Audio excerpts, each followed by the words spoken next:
DBS community, welcome back to another Dragon Ball Super video here with Kyle Chris, and today we're going to be going over two sets of TP promos that came out so far this weekend. So go over those and kind of see, you know, how these cards are going to affect the meta, if at all.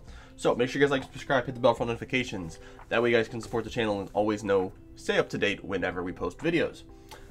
Extra thing, we will be doing I did a series, I believe, for Mythic Booster. It was called Sealed or Singles. I don't know if you guys ever watched that video. I'll leave a little thing up here, probably.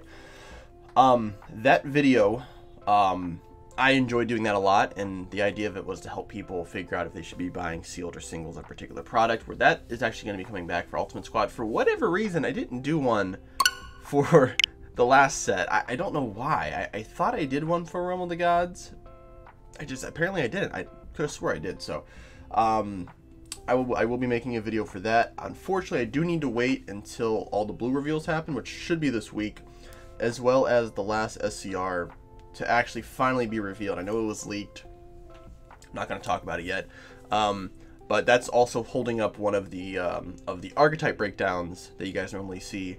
You probably can guess which one it is, but I haven't actually done that archetype breakdown because I need that card to be put on Deck Planet, and the card's not actually revealed yet, so we're just kind of waiting technically until that comes out. So we will get right here into the video, go over these cards, and give you guys my first impressions, and go from there. Right? So we have four, I think it's four red ones. Yeah, 4 different red 1-drops. 1-drops always good. Hard to, these are probably just going to be staples. They may not affect the archetype too much. We have Frieza, Dread, Ambition. There's a swap 2 red Frieza with enemy cost of 2, and to counterattack, negate the attack, play this card in rest mode. Okay. So this, now you have 2 different 1-drops for Frieza swap. The other 1-drop, you give a red card, a red leader or a red battle card, 5k for the turn. And then you swap into a 2-drop. This is a 1-drop negate that also can swap into one of the 2-drops. Probably Clan Commander, because that's the better one, right? But this is actually very cool. That deck, if I were to play red, I've sold all my red stuff, so obviously that's not going to happen for a very long time. Red's way too expensive. But if I did play red, I would probably want to play some form of the Frieza swap stuff. It looks so cool. There's everything searchable, you know, like it seems like a very powerful idea. And this is just kind of a staple at that point. Like, I don't know, I mean, a lot of these promos will probably be expensive as they normally are, but is this a promo level card, right? From what we've seen, like, obviously you compare everything to like Gogeta, right? No, it's not. But is it a staple for this archetype? Of course it is. So definitely a good card. I like this card. It's good. We have Jiren, Tempered Form. When this card is played, you may draw 1. If you don't, play up to 1 Topo Force of Obliteration from your hand with a marker on it.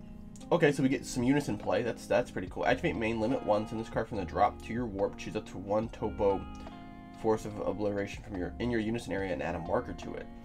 Oh wow, this card snapped. Yeah, this card's really good. Oh man. Yeah, so like being able to play out your Unison, that's incredibly good, right? Also, obviously it's a Jiren, so you can evolve on top of it. But then activate main, so once you put the Jiren down, I don't know the entire archetype that well. I don't remember if it's the 4 or the 5-drop that you rip a card from underneath it whenever it dies or it's attempting to be removed.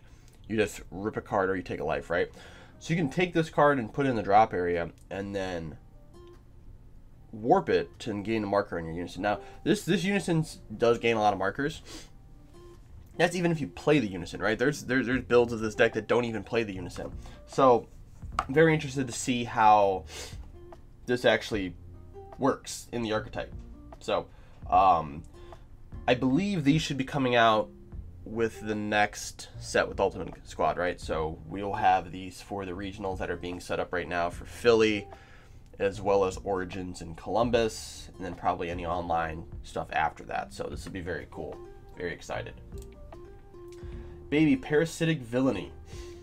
1-drop Union Absorb. If your leader is a red mutant, you choose one Vegeta card and place under this card. Play up to one Vegeta GT Baby battle card with a energy cost of 4 from on top of this card on top of the deck and shuffle. Oh, so this is the same thing as the old 1-drop. Oh, what's that card called? Yeah, it's same as the other one. Why'd they print a... Activate main. Place one card from your hand at the bottom of your deck. Draw one. Oh, okay.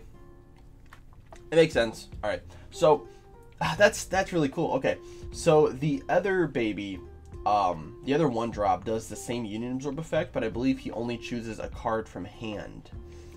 And this card is way better because you can bottom deck the 4-drop Vegeta from your hand to draw a card, and then Union Absorb to then play that card on top of it, which is incredibly good. That 4-drop, it's like a 20k double strike, draws a card, neg something by 20k, and then you can go up the baby chain. Interesting. Very, very cool. Very, very cool card. Yeah, all these are snapped, man. All of these are actually really good. Supporting old archetypes, I love. This is actually my favorite type of TP card. I love when Bandai just prints support, right? The problem is I wish they were easier to be accessed by the community. Not everyone has, like, I have 4 different locals that I can go to get these TP cards. I don't think a lot of people even have maybe one consistent locals that they can go to in their area, so it makes it a little difficult for some to be able to get these cards. And then if you don't have a locals and you want to buy these cards, or if you want to play them, you have to buy them. And then TP cards generally start off $5 or more for each one. Then you have to kind of figure out, okay, is it worth $20 to spend on a playset? Or even worse, if the card hasn't dropped in price yet, it's like 15 to 20, if not more, for each card. It ends up being a little ridiculous. So regardless, good card. Good card. Good job, Bandai. Nat on alert. All right, so we have some more Machine Mutant stuff. If your leader is a Dr. Mew, when this card is played from your hand, add up to one 5-drop General Rildo with one red General Rildo with a cost of 5 from your to your hand from your deck, then shuffle. Okay, so this will allow you to grab one of your Union Absorb targets. Right, so obviously if you have all of your robots, you can play this to then snatch up a 5-drop and then use that to go into the Union Absorb stuff. That's pretty cool. Pretty cool, man.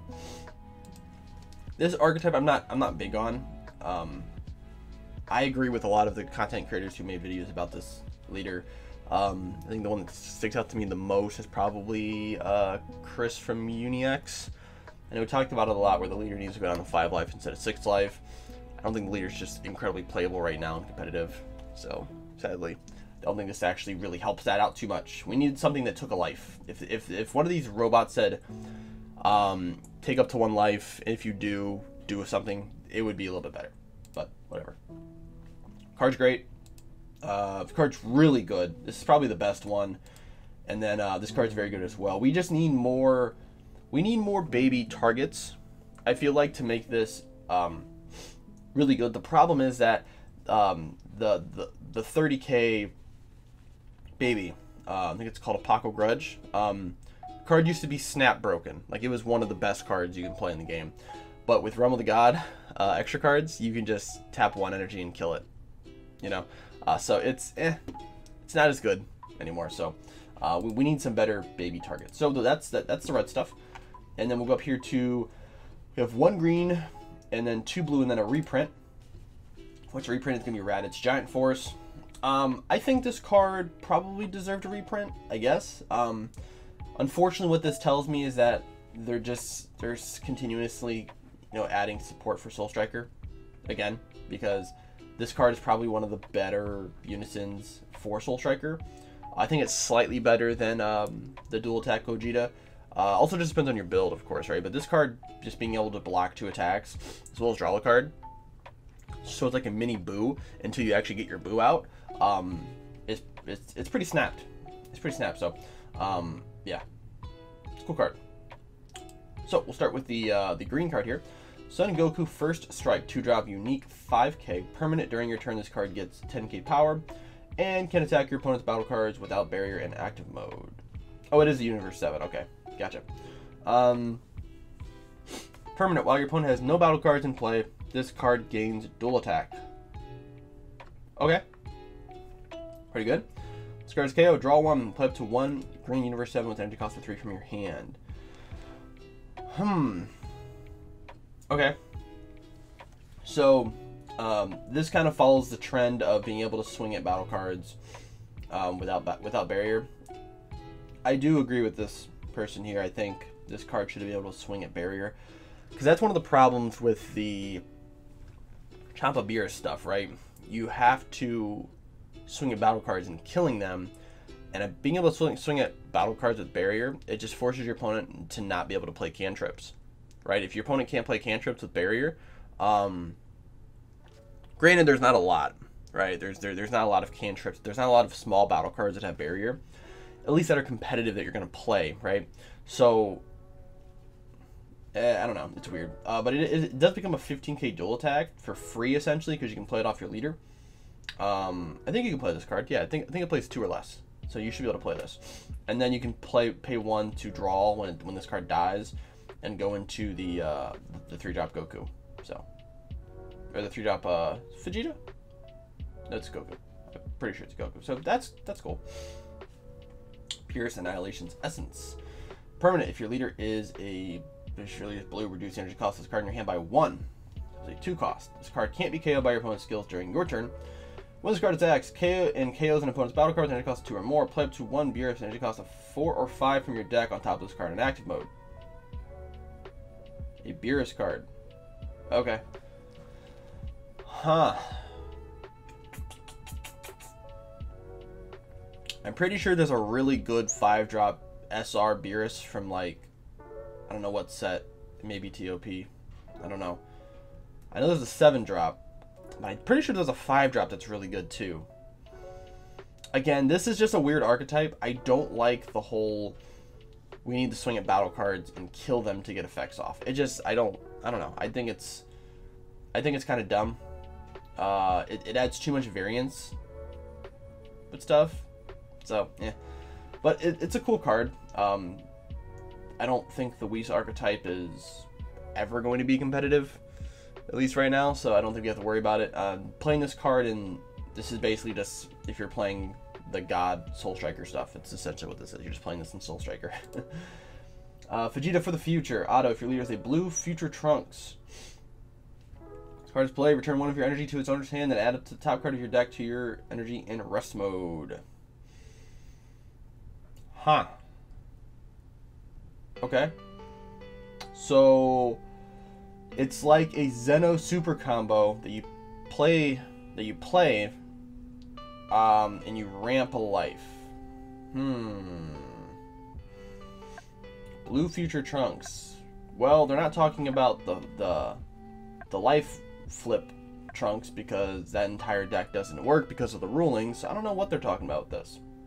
There's another old Future Trunks leader. I don't know. Probably the worst one out of all the TP cards, unfortunately.